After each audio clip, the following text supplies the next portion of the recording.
West Show. Yo, what's up, everybody? Welcome to a new episode of the SCHUSTER podcast, the first episode of 2026. Happy New Year. Hope everyone had a good break. Hope everyone is settled in. It's the first week of February, and I hope everyone is, doing well back at work or back at school. This podcast is brought to you by the WesWes Network, brought to you by WesWesNet.com. Go to the website, check out all the links to all our podcasts. We dropped the NRL podcast, the 135 Footy Show. Ten on the boys jump on and do a little preview of the champion Brisbane Broncos, what do you expect from them this year, and also the New Zealand Warriors, what they expect the Warriors to pull this year. A couple of hot takes there as well, so go check out the 135 Footy Show on Spotify and everywhere you get your podcast. Also dropping is our Empty Out the Clip podcast. This is our current events from a Pacifica's point of view. The boys, Liddy, Eddie, and Kaiser, they go through what's been happening in the news and give their opinions on all that kind of stuff. So, yeah, man. Also, you can check out our movies and TV podcast at Channel 135. Currently, we are reviewing the Game of Thrones spin-off TV series on HBO, A Night in the Seven Kingdoms. Go check that out if you're into pop culture stuff and movies and TV. Today on this podcast, I talked to also Willie. He's going to dial in from Perth, Western Australia. We're going to talk about the current dilemma the All Blacks are facing with no coach. They're looking for a new coach to take them to the next World Cup. After the big drama in the last few weeks with the letting go of Scott Razor Robinson and the circumstances surrounding that, it's pretty shocking in terms of the timing and what happened after the player review. So we get into that discussion. We also get into who we think should be taking over as All Blacks coach. So Willie has some interesting takes there. So yeah, man, that's next on the show. Okay, let's do it. Let's roll the intro. Let's go.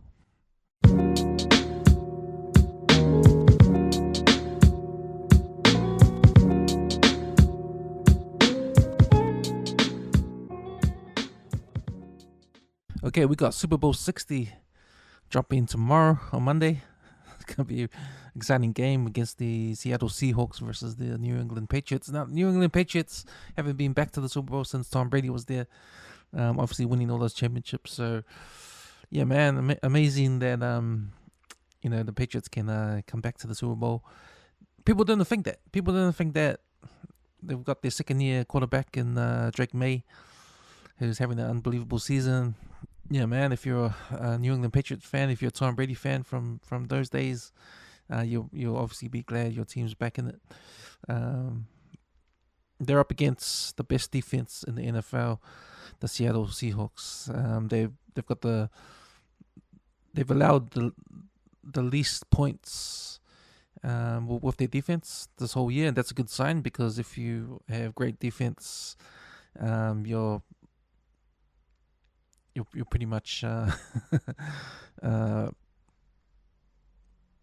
history tells us that you pretty much got the Super Bowl. So yeah, man, they're definitely the favorites here, the Seattle Seahawks, but also with their attack too. So they've got their quarterback Sam Darnold, who was drafted in 2018.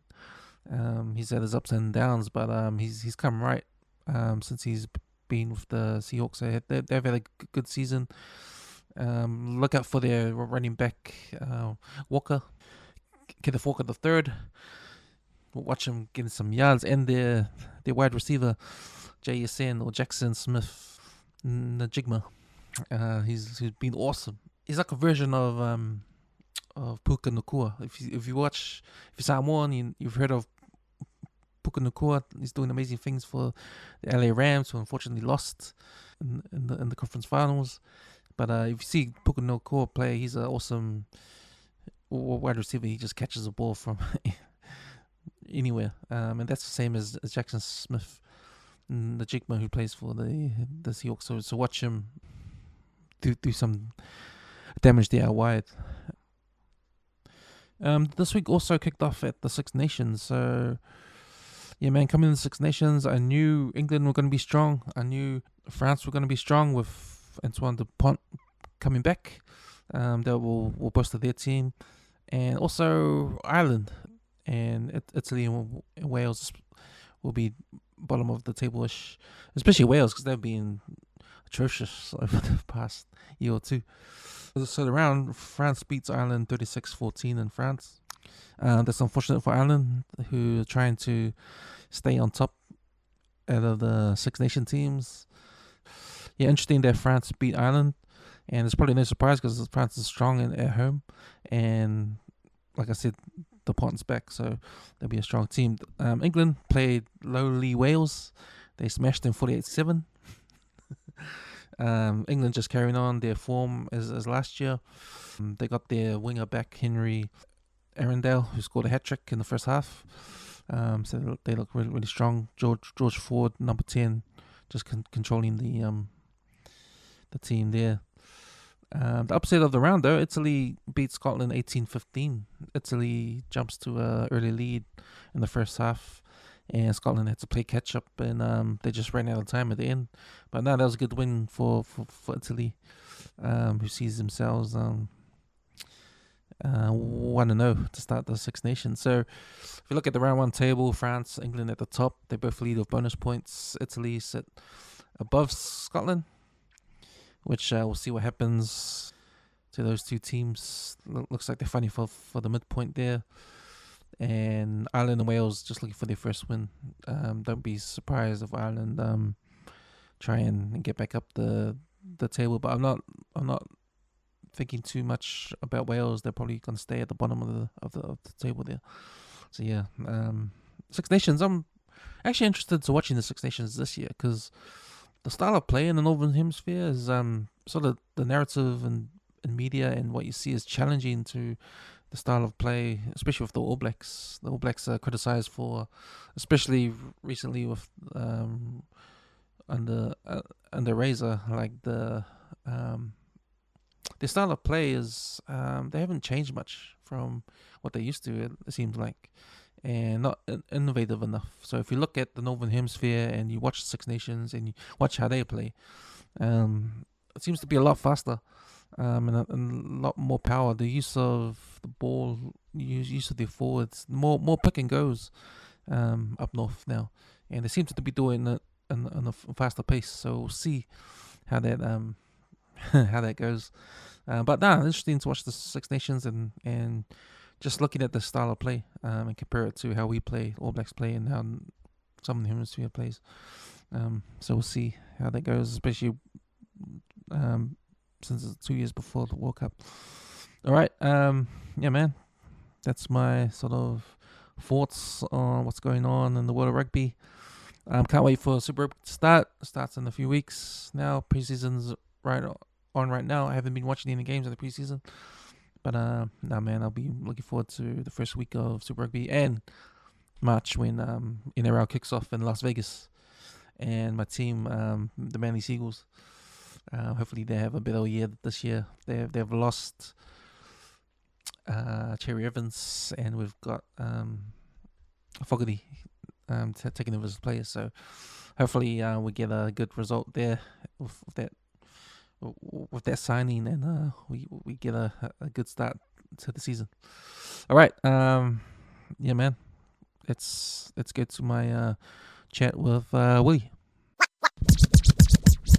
All right, we are back, and I'm here with also Willie, dialing in straight from Perth, Western Australia.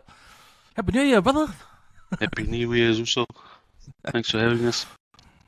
Good to have you back on, man. Back on the show. What's the weather like out there, man? So Pretty hot.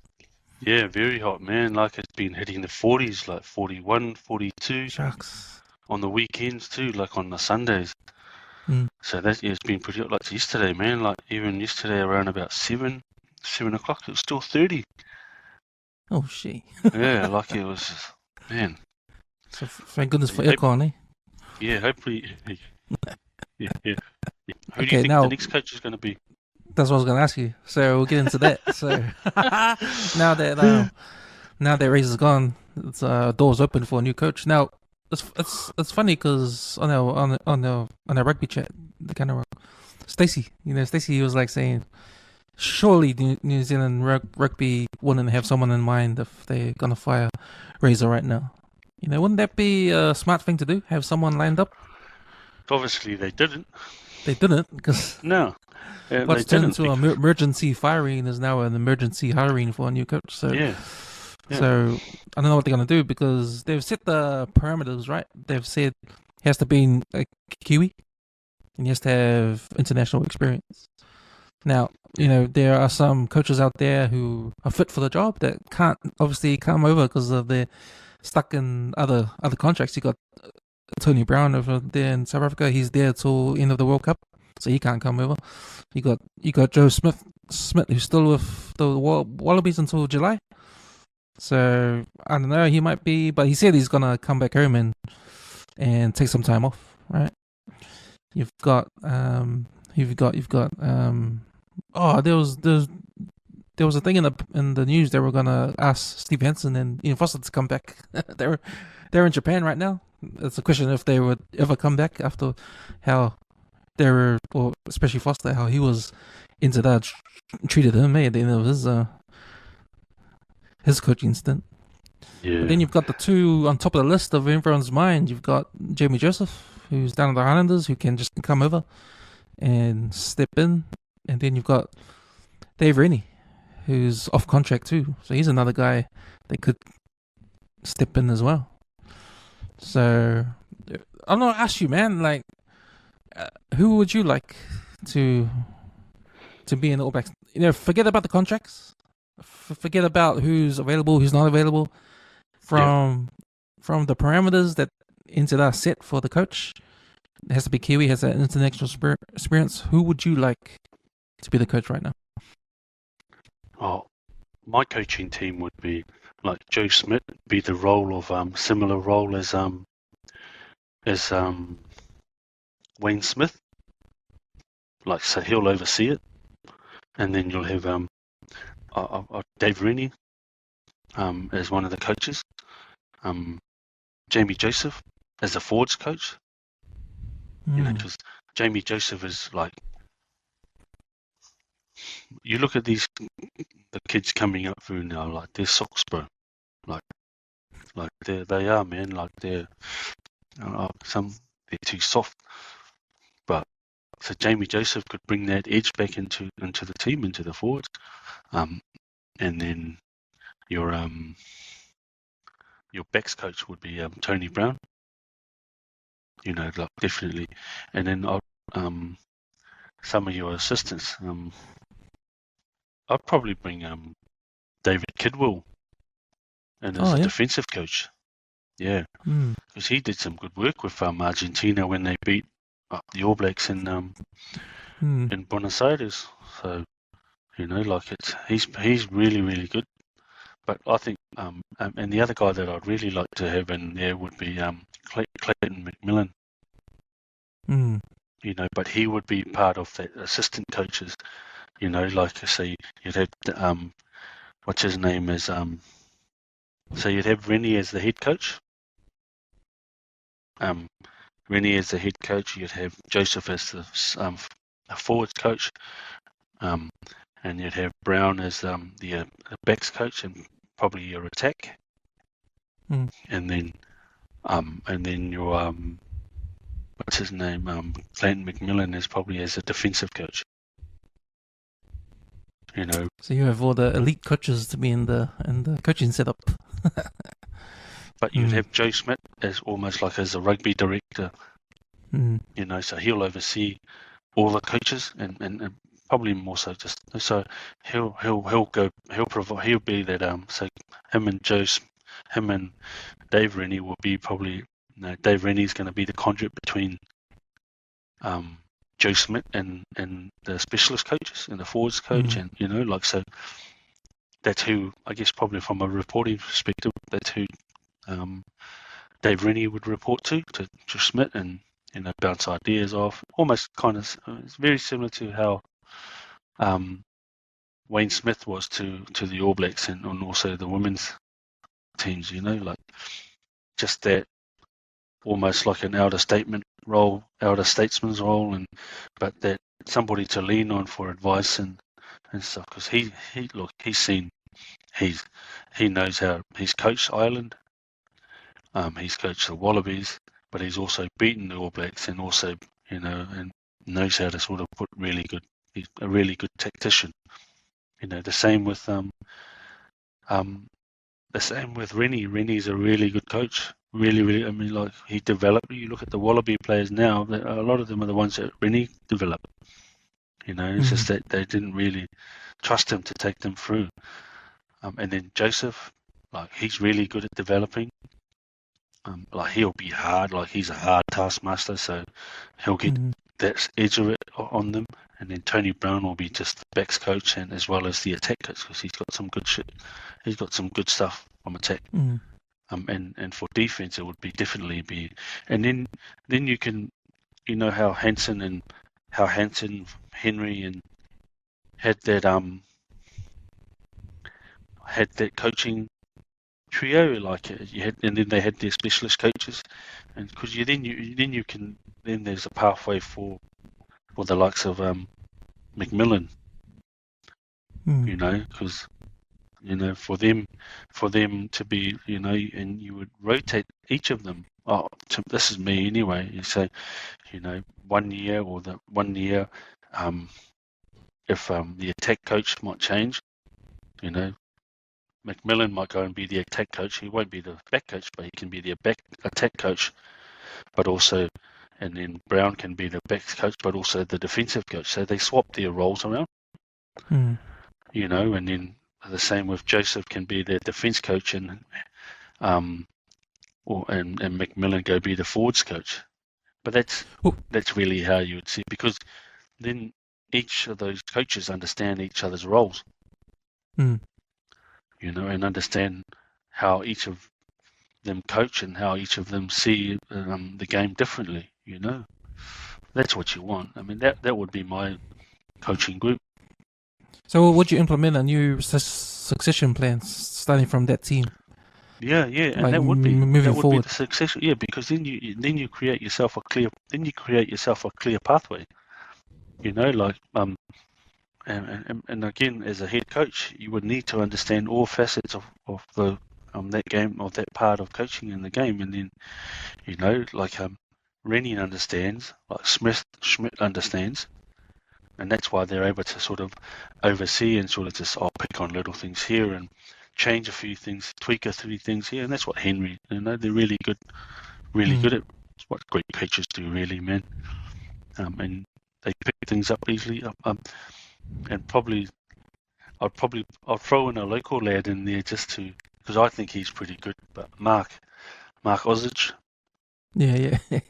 He's overseas now, is he? Or he's here in Perth. He was coaching. He's coaching with the Force. Have you caught up with him?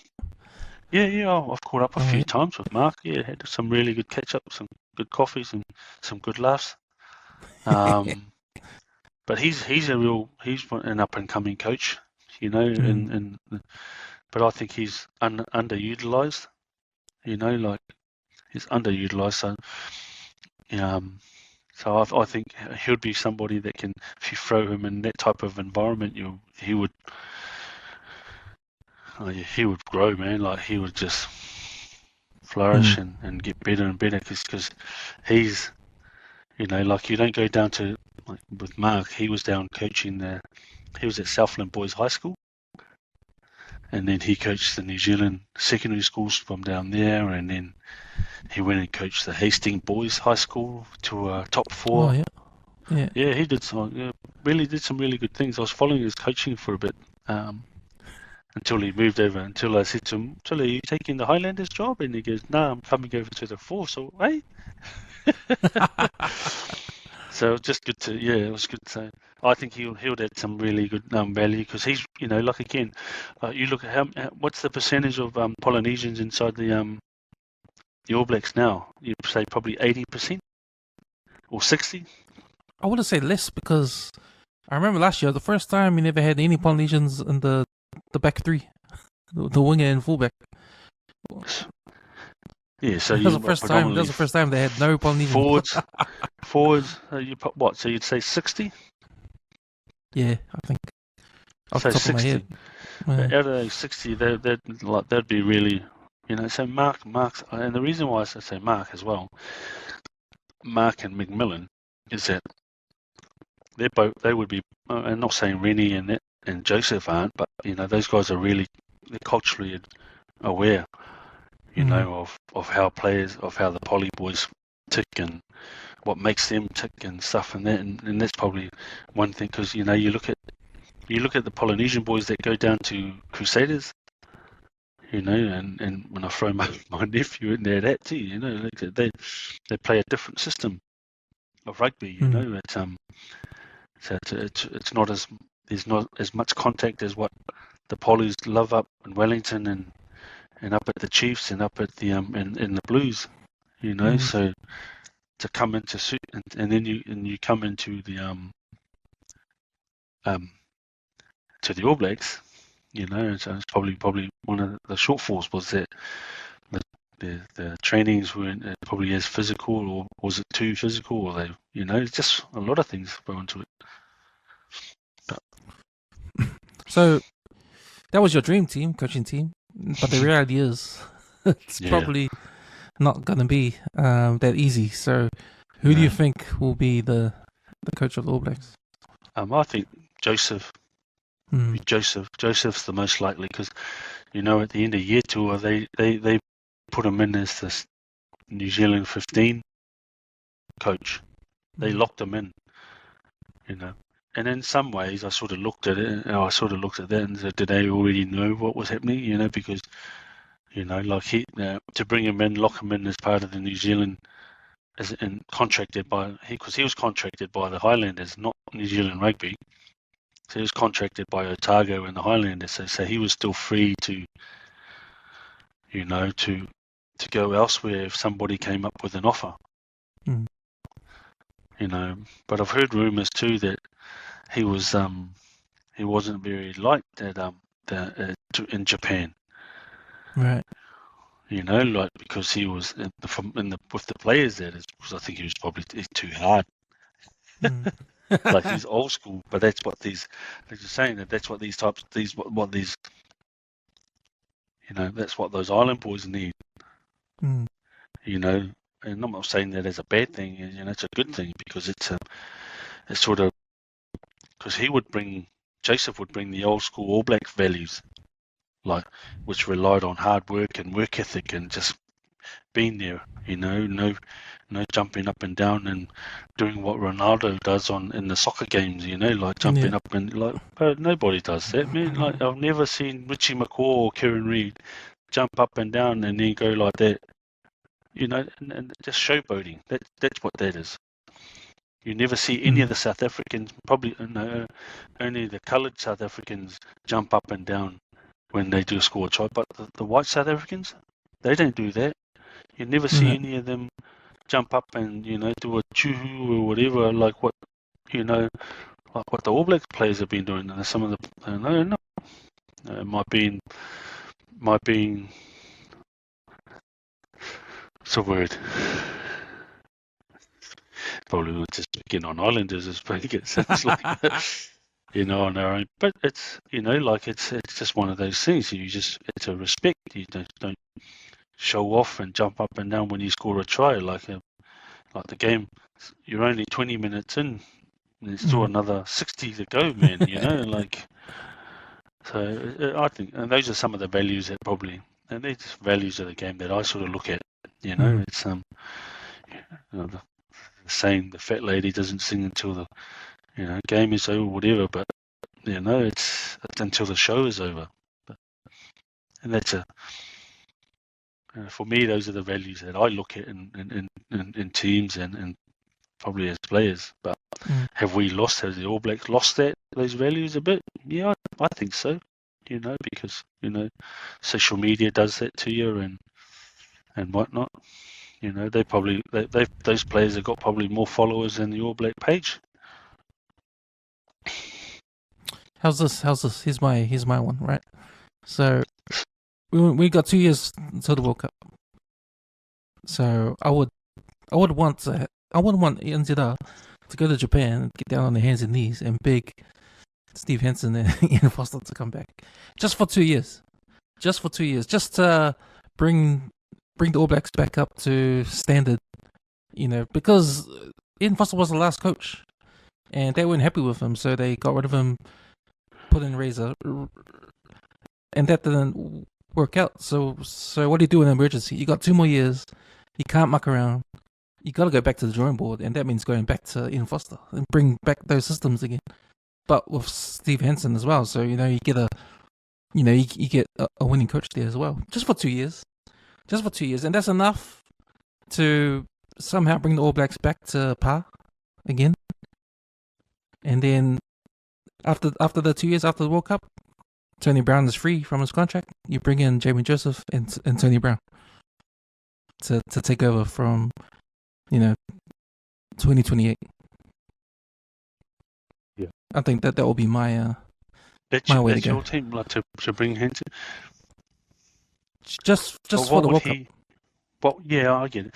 What would he offer though? Like, what would he offer to the game now in terms of with coaching the players? Well, even if Hansen comes back as assistant and Ian Foster be the head coach, but just to regain some resemblance of the All Blacks were before Scott Robinson, because if that's the culture that was lost when Robinson came in, then try at least for 2 years to bring that culture back, right? Try bring the players that were backing up Ian Foster at the end of the last World Cup back. Try bring that atmosphere back, that environment back. So at least something for the next 2 years, rather than bringing someone new in and change the systems again. Like bring some resemblance of the previous system, right? Because you only got 2 years to fix things. So I think that's my answer. Just to do the short fix approach, get Ian Foster back, and then after 2 years, you can let Ian Foster go properly. Let him go properly, and bring back Buck. and Tony Brown's off contract after World Cup, so bring him back. He can be assistant. He can be the backs coach with Jamie Joseph, and bring Jamie Joseph because those two as a team, they were the brains behind the Highlanders winning that year, right? In Super Rugby. So, but again, and Tony Brown's got the experience with South Africa. Yeah. So, but again, in saying that, like when we talked about Razor coming with 7 years straight with the Crusaders, and Tony Brown and Joseph winning that Super Rugby with the Highlanders, again, different systems of trying to come and bring that in. It won't. I mean, like you said, I agree with you. With now that he's got international experience, and both of them do. The difference is with Joseph is that it was only with Japan, and whereas Tony's over there he's doing some good things with the Springboks. But bringing back Hansen, and look at what I'd look at Zimbabwe when the Aussies, when the Wallabies brought Eddie Jones back. Mm. When you look where that happened, everybody's Eddie Jones, can do this, but like you forget that he's been out of the Australian system, doesn't know the Australian players, doesn't know and that would be the same thing with Hansen. He's been over in Japan now, since 2015? Mm. So like he'll be, people will say probably it's probably just like riding a bike, but the different types of players that have come through, and the only thing that they will have is because what he would have is the 2 World Cups that he's won. And from a coaching perspective too, like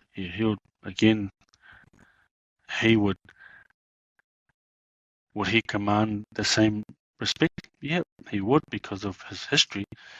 But from a coaching perspective, would he be hands-on with the players and guiding them? That's going to be the tough part, because I just look at how Eddie Jones came back to the Wallabies, kicked out the current or the previous current Wallabies coach, which was Rennie, and where Rennie sort of was slowly building. Rennie was in the same boat as Razor. Yeah, that's right. But Rennie had a better record with the Wallabies. Nah. Oh, he was losing games. Yeah. Like Razor had a better record, winning record than Foster. I think Razor was 75%. But because of the players' review, the 75% winning record, Yeah, but that was 2 years though. If you look at Foster's winning record in 2 years, it's 78%. But it's 4 years. At the end of his 4 years, it went down to 72%. Yeah. So if NZR was talking about, look, you're not improving anything because 2 years in, you're the same record as Foster. Yes, yeah, but what made them? What's the change in removing them if it was around the same? So they're on par. It's not like he's saying. It's not like he was saying that he's going to. And that's probably the crowd and the media beat up that he's the Messiah coming in and going to change the way we do things. But you can't blame. You don't blame, and you don't sort of hold those comments to. Because never once did he say he was going to come in, get the All Blacks to, we're going to win every game. Like, he never once said that. But it's the media putting him up there as he's like top. He's the Messiah. So, and I feel that again. But I do. Yeah, I think probably I look at that and say, is Ian Foster and Hansen going to have the same effect as? Or is it going to have the opposite effect? You never know. But again, it's, like you said, it's probably worth. You'll only know when you try it. But then again, if you're going to look at naming Joseph as a head coach in the following year, then at least give him a chance now to sort of see what this team is about, and can he make some changes? Like give him that opportunity now rather than wait another 2 years. Because in the next year, another team might turn around and say, Jamie, hey, we want you to, Scotland might come and say, hey, we want you to come and coach our team, or England, who knows? Like, because you just sort of, it's just really speculation, really. But if you say, all right, we'll lock it in, Jamie Joseph is the preferred candidate, what do you need? We know we can't get Tony Brown, so you've got this 2 years with whoever we can get for you, or whoever, because every head coach is going to come saying, well, I want my own coaching group, which is what New Zealand Rugby did. Said Razor brought his own team, and that was probably where his downfall was bringing in a team of 2 head coaches, one from Wellington, one from the Blues, and then New Zealand Rugby buying out their contracts, and then falling over. Falling over before 2 years. So. But it's, I just think. Do you think another obstacle for choosing the right coach is NZR themselves? Like they're a hard organization to work with. I know, it would be hard if there were rumors they're going to go talk to Ian Foster to come back, but that'll probably be a hard ask considering how they treated him. Yeah. But then Mark Robinson, he's gone now. He's gone. He's not CEO anymore. They've got an interim CEO now. I think David Kirk's been making David Kirk's been making the decisions now as chairman of the board. So until they get a CEO. But you also got to realise that it wasn't solely on Mark Robinson to make those decisions. he was just the face. He was just the guy that was reading up. This is the decision made by the board. You want to know who's on their board, and then what credibility do they have in making those decisions and letting and sacking the coach earlier, and then making the decision. Okay, we'll name Razor now. Like it's that's, and then turning around and saying, "Oh, we want you to come back because like we got another 2 man." Like I just say, then and I'll turn around and say, "Here's my demands. This is what I want." Now then it's about Foster knowing his worth. But yeah. So, and what do you do? Like it's either way, I just think they got to make the call and say, "All right, Jamie, this is this is here. This is where it's at. We want you to coach."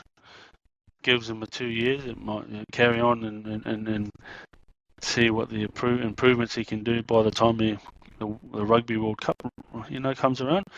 But then also say give him a lock him in, because if you lock him, like you said, if you lock him in, then you lock in Tony Brown after his stint with South Africa. But that's if but then the problem that's going to set there then is going to be who's going to replace him at the Highlanders. Because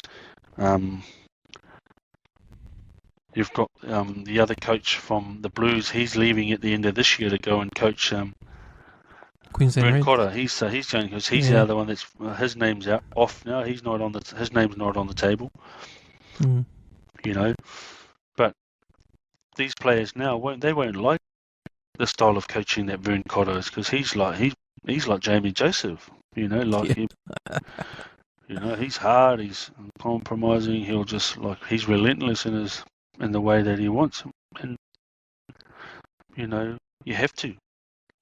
Like you look at those coaches up and and you see so many clips of them on YouTube, and the coaches up in the US with the NFL and how they coach their teams, and they don't like, oh come on man, they don't pat them on the back and say, oh man, they push them hard because you're in high performance.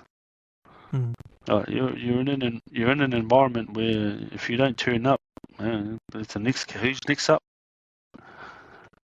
And that's why NFL, the basketball, that's why they're so ruthless, and why they pay so much money, because those players, and then they take those the players take the money because they know that they don't, but they lock themselves in that if something doesn't happen, they're paid out.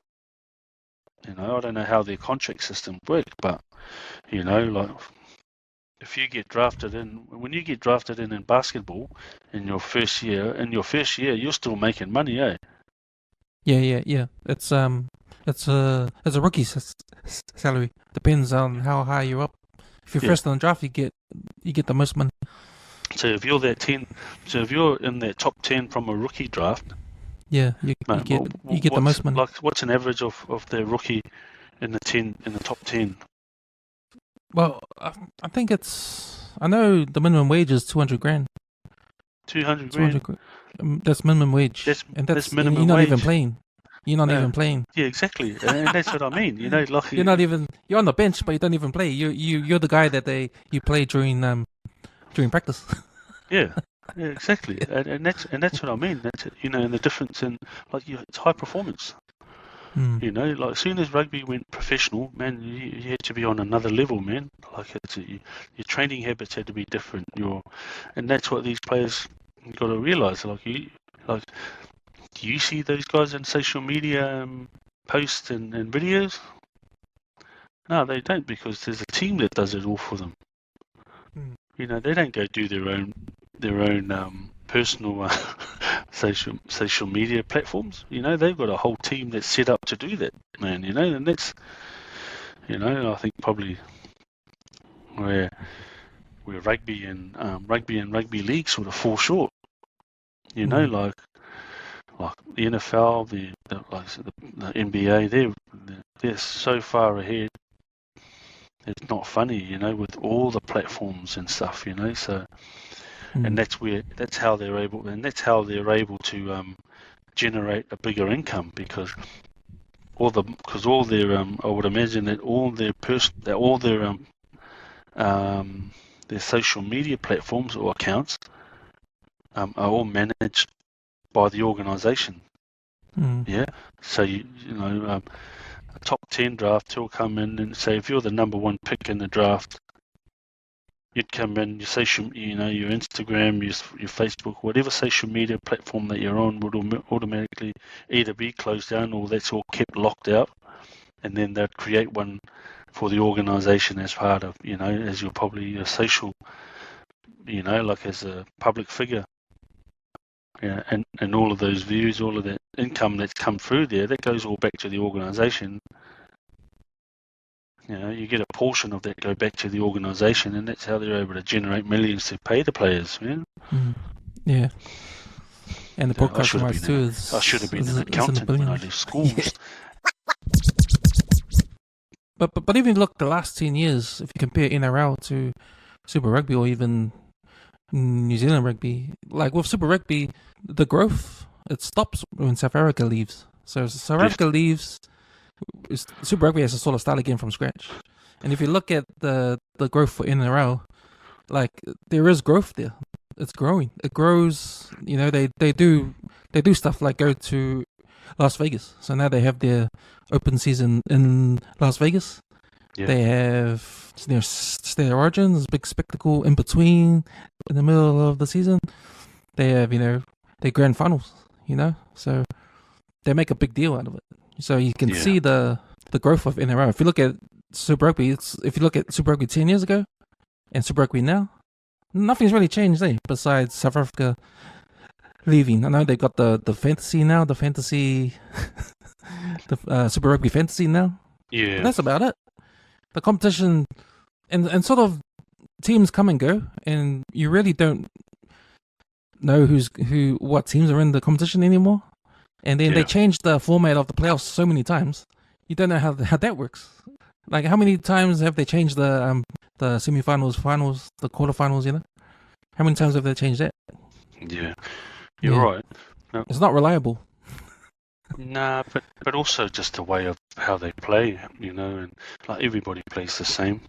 Everybody does the same thing, and then it's relied on just certain individuals to try and make something out of nothing, and like a lot of those players are stagnant, and then, but you're right though, like the only difference is that with South Africa leaving, but then also with that, like it also just comes back down to the coaching and the players, like it's like a lot of you look at a lot of the players, they do the same thing, or even the teams, the setups and how they set up, and then you look at the Northern Hemisphere teams, and I'm just talking about say your club teams, which is pretty much a Super Rugby here in the Southern Hemisphere, and they're inventive.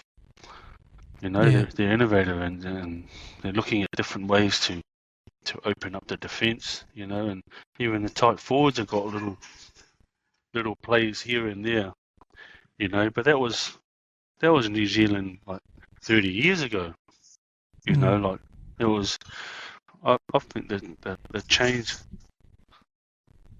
I see is a lot of it's got to do with the players. I think a lot of it's got to do with the players in regard to that. They're because the players are more aware of how the contracts work and how much they're worth and stuff like that. Then that's how they move around. And the person that really ignited that was Sonny Bill. He was one and to Sonny Bill's credit, it was more so about, well, hey man, if I'm going to be the poster boy of this club, give me some more bread. Don't just give me 2 slices when I can have half the bread for the amount of promoting that I'm doing for the club, and my name being, and that's when he left and he got that kicked off, and then he started doing all the 1-year contracts and then coming back, that's and you look at the guys that went and did all the sabbaticals and stuff like that, because New Zealand Rugby didn't want that. So they put that clause into if they wanted a break from New Zealand rugby, they will send them on a paid holiday to France. But it was more that New Zealand rugby weren't paying for it. It was the other club that they were sending them to Japan. So that's where all of the changes come from. It's not rugby hasn't changed over the. Yes, but it might be tweaks and stuff and that, and the rules here and there, and changes. But the game hasn't changed. You still got the objective of the game is still to get the ball from one end to the other end to score a try. It's just how innovative are you to try and get that ball to the other end, But that also comes down to the players really. So it has the mindset, and you look at the mindset of some of the senior players from. When did Henry take over? 2003. He took over. Yeah, I think 2003. I think it was, because that was the same year that John Hart. That was when John Mitchell had the team at the World Cup in Australia. And that was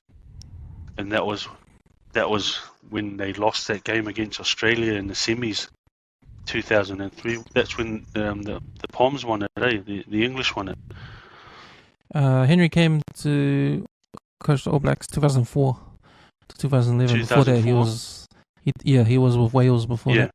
So John Mitchell had that team in 2003, and at the end of 2003, that was when they let him go, and Mitchell and Henry and that came through. So from that group that they had, that Henry had there from 2004 on into 2005, where he pretty much got rid of, slowly got rid of some of the players. You look how he built that team from 2004, 2005, and then on to 7, because that was that 4-year cycle to the 2007 World Cup. And they got to that, and they lost that quarterfinal and again they dropped out in the quarterfinal against France, But it was the mindset of the players too. Like they had, although they were older players, then from 2007 there was a new captain. That was after the World Cup loss to France. From then on to 2000 throughout to 2015 and 19. It was just a different group of players, but with a different attitude and a different mindset. Like they were in there.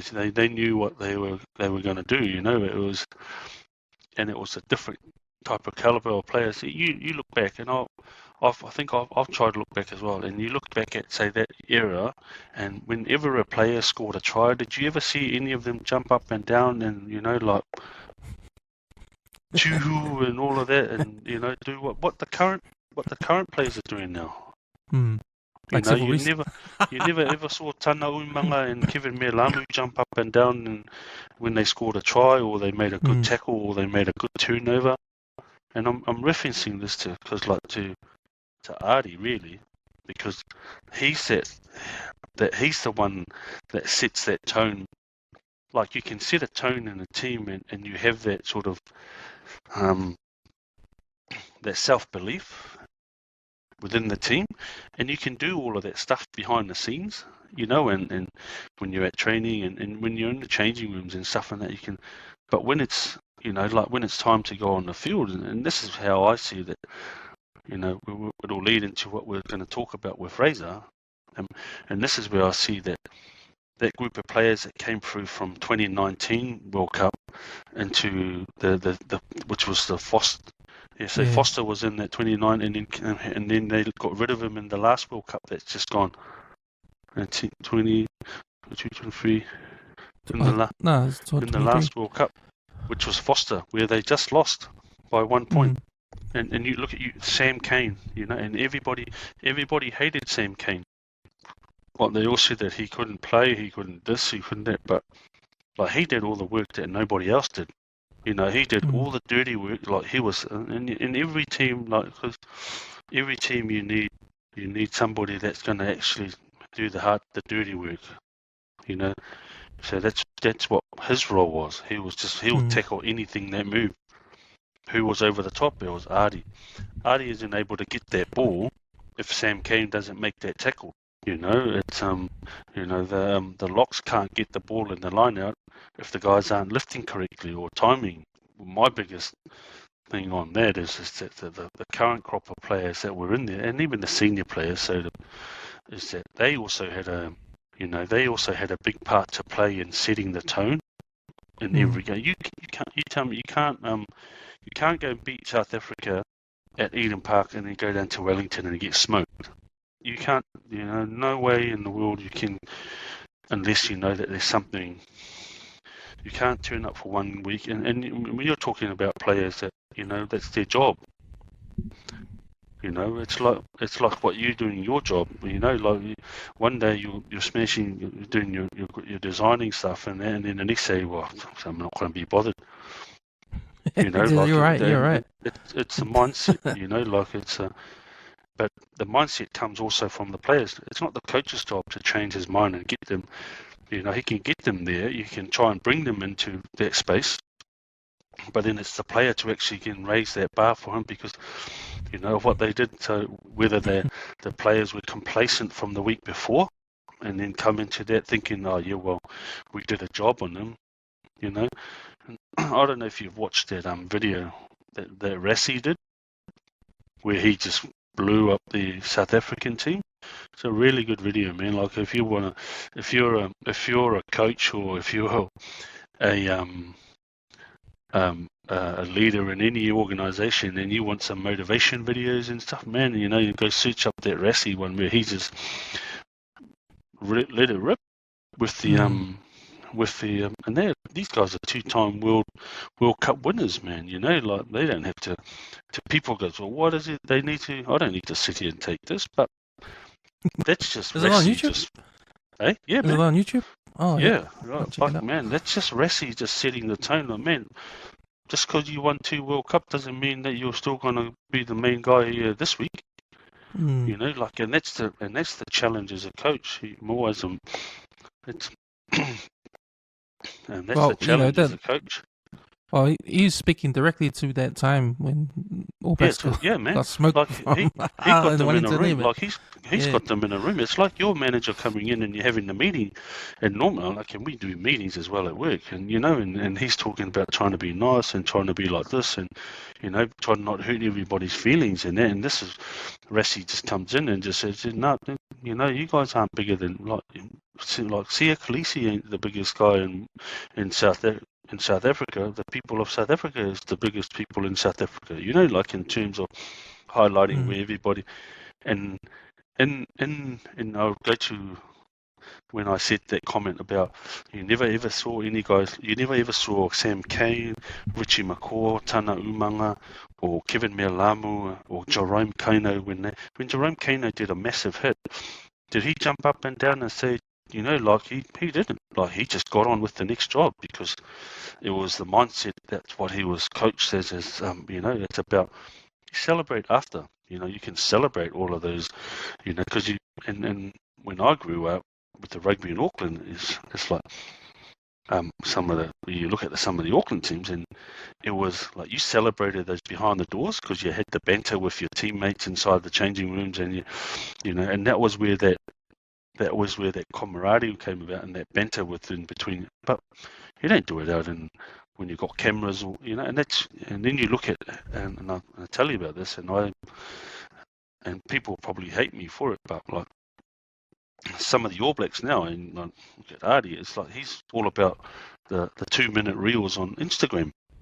And that's what the kids know. They'll look at the 2-minute reels and then they'll flick into another one. So, oh, did you see that, man? He did a big hit, or he did it. Yeah, but what about the guy that did the tackle that made him get the turnover? Like they don't factor in all the hard work that's gone in behind to get Ardie to where he did that tackle or the turnover. And that's just the difference of how. That's just my opinion. And I'm not denying that he's not a good player. He wouldn't be. He's very team. aware. He's very aware of social media because there's that. I don't know if you saw it, but that loss. They had a loss. I forgot who it was. Maybe it was South Africa. or some loss where there's a shot of Adi Sphere just sitting by himself at the posts. Yeah, man. He sat down against the posts. That's not that's calculated, man. That's not. It is. That's not by chance that he knows. So he's already painting that narrative about, and framing that story about how, like as a player, this is what a real that he's hurt, and it's, of course everybody hurts, but you hurt and do it inside the changing rooms if you'd lost. That's the difference. That's what I'm saying. People overlook everything about how great he is, and I'm not saying that he's not a bad player, but what I'm saying is his how he goes about his business is different, and that's because Artie is aware of social media and how the strength of how social media can be really powerful for him as an individual. And I'm a big advocate for players to maximise their worth. But don't maximise your worth when you know that you're playing in it. Like maximise your worth outside of it. You can still use your profile for other platforms, but not while you're playing for the All Blacks. Because it really sort of then demeans what the value of what the All Blacks like. I'll go back and say you look back at the All Blacks many years ago, man, and there was still media. You still had media, so it wasn't as the platforms were different back then than what it is now. But they still had media. But some of those players chose, I think it was different ethics. I think Gilbert, and I've read a comment somewhere that somebody should get Gilbert Enoka to come back and because that's what Gilbert Enoka's role was when he was brought in, was to change the mentality of how players viewed themselves as All Blacks. You're not here. You're still everyday people. Just because you wear the black jersey doesn't make you better than everybody else that's cleaning the street. Hence why they were all cleaning the changing rooms after the games. They would carry their own bags. They didn't pick on the new guy to carry everybody's bags onto the bus and stuff like that. Like it was just an appreciation. I guess it's probably appreciation of where they're at and where they sit. But for me, man, like it's I feel for Razor, like I feel for him as a coach because, he can't, you don't go and coach a Super Rugby team to 7 titles, in a row, and not make you a good coach, like, and a lot of people, and I think he's not a coach. He's a great man manager, because and then I heard, and Sonny Bill recently said this comment, and he said, like, when you're at that level, you don't need to be coached. They don't need me to come and tell you how to pass the ball and how to learn how to. They already know how to do all of that. It's just about managing the egos of these players. You look at the who does it the best. You look at the soccer man, they call them managers. Yeah, they don't call them coaches. They have specialist coaches underneath. He has specialist coaches, just like the NFL. The NFL has a head coach, but he doesn't do the on-field coaching. That's what your specialist coaches are. I think the problem with what I think one problem that may have been for Razor was that, like, he had a couple of head coaches in his coaching group. Like he had Jason Holland, he had Leon McDonald, who first left, and everybody said, "Oh, something's wrong with the coaching." When you have 3 head coaches, different ideas. They view, and I say, everybody views the game differently. You view it like I differently from me. I view it different from you. All the boys view it differently, and that's why our opinions are always different, and that's the same with coaching. But that was what was great about Razor when he was at the Crusaders. He had guys Jason Ryan was a really good forwards coach from club rugby, so he brought him in and part of the Canterbury system, and then brought him up. The same with Scott Hansen. So there was a layer of how he got that, and then I felt he shouldn't have gone and got those guys, McDonald and Jason Holland. I think that was detrimental to where he's at now. I think they were the undoing as much as because it was, and 100% it would have been a different mixed messages from the coaches. It would have been mixed messages, like one coach saying this and then the other, and that's where the frustration comes from. But the leaders, like your Ardie Savea, your captain, and Scott Barrett, people say, "Oh, Scott Barrett shouldn't have been captain. He should have been, it should have been Ardie." But that's because Ardie's just, again, framing himself in front of, I think I'm going to make sure I'll get this right. But when Ardie makes a break on the field, his first, in my own opinion, this is that I think his first mentality is to have another go. Like he'll try beat the second and the third, and that tells me that he plays yes, he's in a team environment, but then he's also a silo worker, so that he's still working on his own, because it's, when the cameras are on him running, and then all the Instagram blokes are all making all these clips, and people will probably say, "Oh, this guy's talking shit," and what does he know? But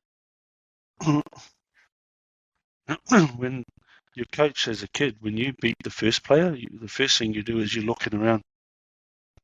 You're looking around for your support. Because, well, Mr. Jamison taught me this, from high school, and that was the first thing he taught me. Like, just because you break the first tackle, it doesn't mean that you go looking that you're going to beat everyone else. Like, you pass the ball, you offload to your support player, but you stay in support, because it will never finish there. Like, you might start something off, but then let the ball move, and somebody add a piece on here and then somebody else, and then lo and behold, somebody gets tackled right in front of the try line, and you're the one that gets to finish it off, something that you started off. And that's where I see it in some of the stuff when I see sort of Ardie sort of running with the ball. But you probably might get, when you post this, you probably get heaps of people just coming in and want to shoot you, bro. But you know what I mean? Like, it's yeah, and that's where I really feel for Razor. Like, you don't become a shit coach in 2 years like that. You don't come from winning 7 titles in a league in New Zealand, and it's not like he hasn't worked in, because people talk about, but he hasn't coached international overseas. He has coached overseas, just not at international. He's coached at Clermont. He's played at Clermont. But the experience so he understands also the leagues over there and how they do things. I think the other thing New Zealand Rugby or the All Blacks went to is that we tried to go for. I mean, you look at say the dominant All Black teams that we've ever had, right? Some of the and that's coming through that period of Frutana, Richie, and that when they were captains. We weren't the biggest team. We were never the biggest team, even if you go back to back before that. We were never the biggest team. We just ran the ball, and we just utilised our skills. That's New Zealand Rugby's strength. You don't have to, like, we always had 2 big locks, and then you had really decent size number 8, number 7, and a number 6. Like, we didn't have big number 7s, number 6 like the South Africans did, because that's their style, that's their nature. And then the French are the same. they've always had big players. But our strength, New Zealand rugby strength, was always our evasive skills, our agility, and our use of the ball, being able to use the ball. We've gone away from that. Like we wanted to play how the big players like the South African teams, and and that's where we've gone with, and that I think probably where we sort of went south a bit with how Razor was picking his team, and I don't know whether it was him picking a team, but yeah, we thought, we needed a big number 6. We needed to try and get somebody like Jerome Kano or replace Shannon Frizzell, at number 6, and then they were looking for a number. Look, Buck Shelford was never a 6'9" or 6'6" guy. He was probably 6'2", 6'1". Michael Jones, he 6'2", 6'1". Kano was probably a bit taller than the other one, but he was athletic. He wasn't just a big body; like he could move too. You know what I mean? So that's where I think they've gone. We've got the 2 big locks. So you've got Holland and you've got the other kid from the Chiefs, the real tall one. So you've got your big locks, which is what you need, what you would normally need. But our strengths are using the ball, getting it out wide and being evasive with it. Whereas I think we've gone away from that. I think that's how we beat South Africa in Eden Park. That was the way we played. Like we ran the ball. Same with how we won in the French series. It was like we used the ball in our skills and stuff. So like it's pretty tough on that with Razor. What do you think went wrong with him though? Because, like you said, coming out from successful Super Rugby championships, he played overseas. He didn't coach overseas, but he coming into the All Blacks environment as a champion Super Rugby coach. What went wrong then? Because it seems like at the end, when you read what's happened, how he didn't get fired. He just walked away. It was a mutual agreement. How he walked away from the All Blacks. What do you think went wrong there? It sounds to me like, if you're bringing all your championship pedigree into the All Blacks, it sounds like it's, and the media, they won't say it, but it sounds like it was because of a review from the players, right? It sounds like that because when people say the reason why he wasn't as he's gone from the All Blacks is because he never had that international experience. But he's got championship experience. So there must be the disconnect between him and the players. Yeah. If they don't believe, some of the players don't believe his system, right? Yeah. But the Crusaders system was good for the Crusaders. Yeah, exactly. So why can't he transition that system into the All Blacks? There must be a disconnect with the players that aren't Crusaders. The players in the All Blacks that don't come from the Crusaders system, they probably see that as a conflict. It doesn't work. It doesn't. Yeah. What you bring to the Crusaders doesn't work with the All Blacks. Yeah, definitely. Also, it's definitely a disconnect with the players and between the players and the coaches. But and with any organisation, with any work, so even at work, like you've got, when you have KPIs, so like you have KPIs, yeah. So when you have your one-on-one with your boss and you're talking about your KPIs and sort of then the threshold of what you've met and stuff and that, and then you get a review, and sometimes that's your one-on-one, but then your boss would also review maybe the contractors that you're using, that's been part of the project that you're working on and stuff and that. So it's just sort of, okay, has Cam been engaging with you guys with and meeting certain key elements of what you need for the project, so all of those things had really sort of come, and that's how the reviews were done. It's similar to how you would do a review at work, but I think the disconnect with the players was around about the coaching. When they talk about that it's the coaching and the systems, there's always going to be. I mean, who was it? Foster. Like he didn't have a first good 2 years, did he? But they still kept him. What Foster did, he got out and changed the people around him. What I get from Ian Foster compared to Razor is that the players stood up for him. They stood up for Foster, even with that loss, the World Cup loss. So he had the players. But it sounds like Razor never had the players, or some of the players. No, it doesn't. But and that's because it's trying to change the system. Because for so long that they've been with because that system that they were playing with Foster was the same system that the All Blacks had with Henry and Steve Hansen. So come in fresh and not being involved in that system with Fozzie and Foster and Hansen and Henry. So he sees it from the outside, but he doesn't know that how embedded it is with the players. So it's just like with anything, when you're changing something, and this, it's hard. It doesn't. You can't change it just like that.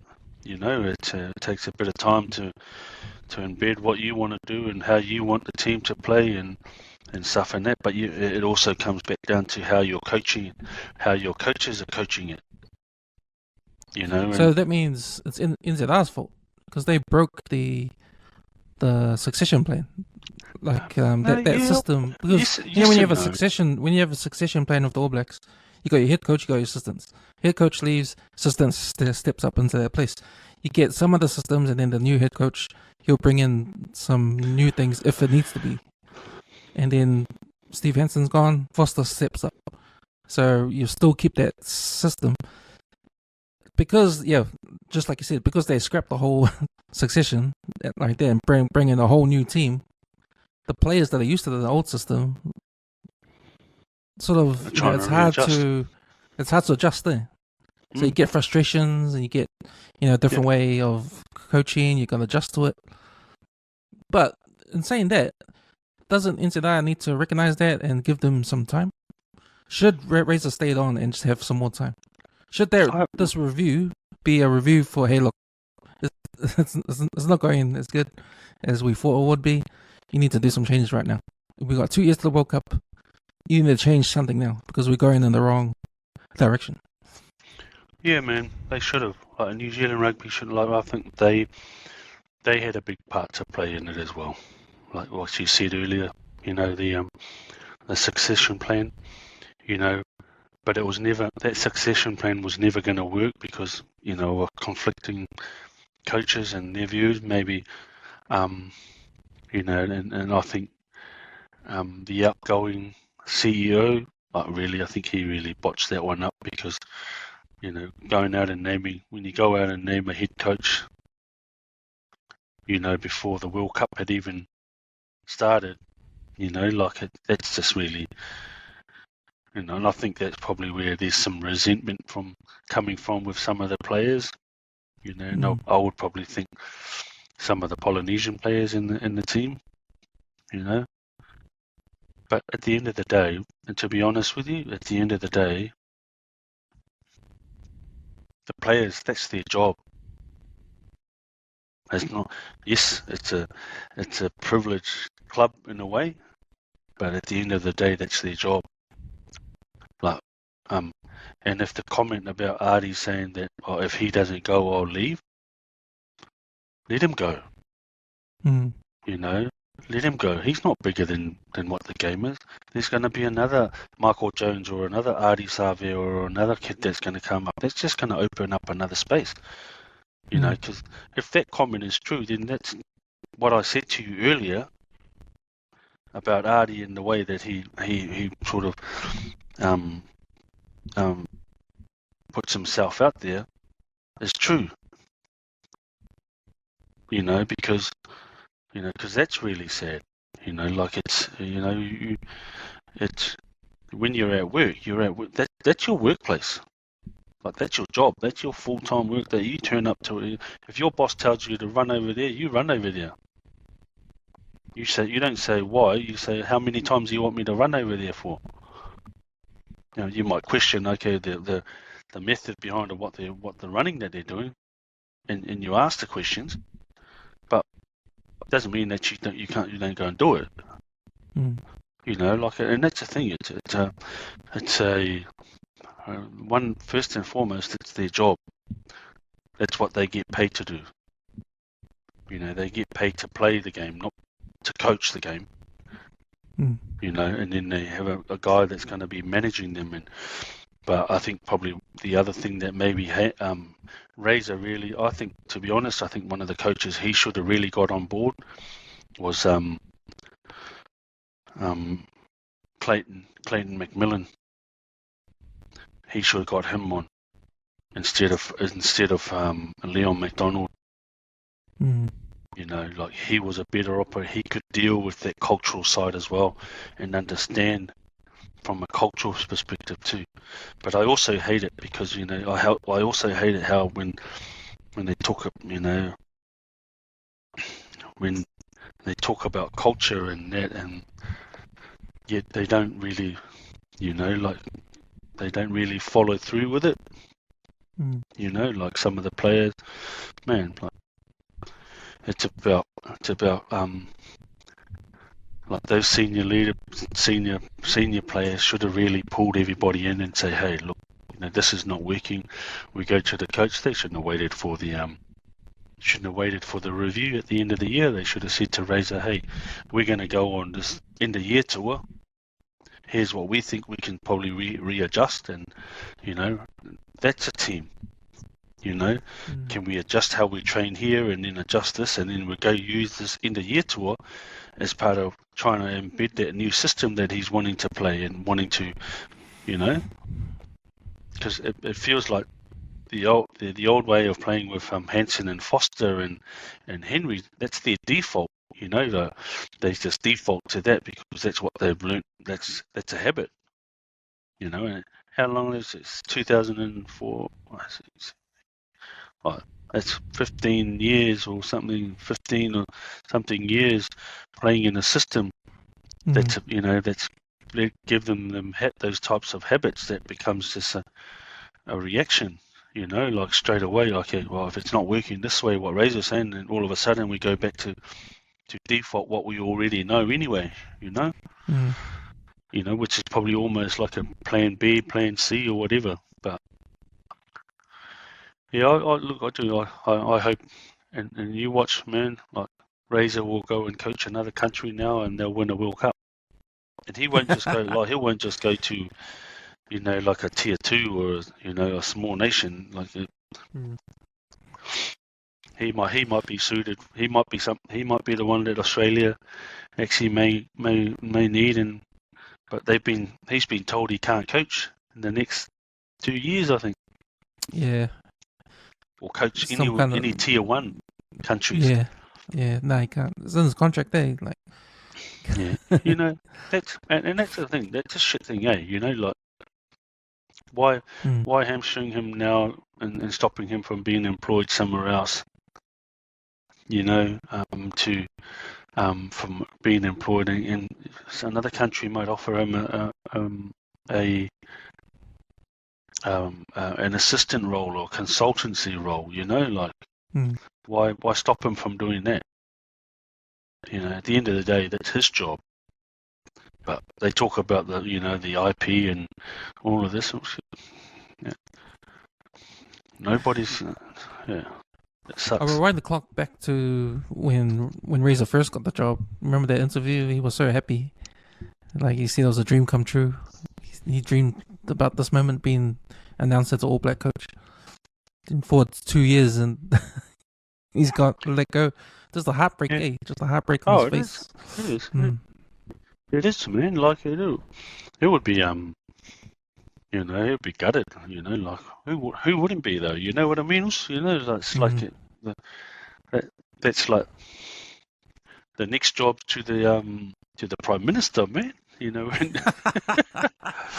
That's the next best job in New Zealand, next to the Prime Minister. But yeah, I think he'll do well. I think he's a resilient type of person and coach, and like I said, also he won't. You don't win 7 years and then just it goes out the door. You don't win 7 series in a row and it goes out the door like that. He'll bounce back, and I think he'll be better for it, but just for another country, I reckon. Yeah.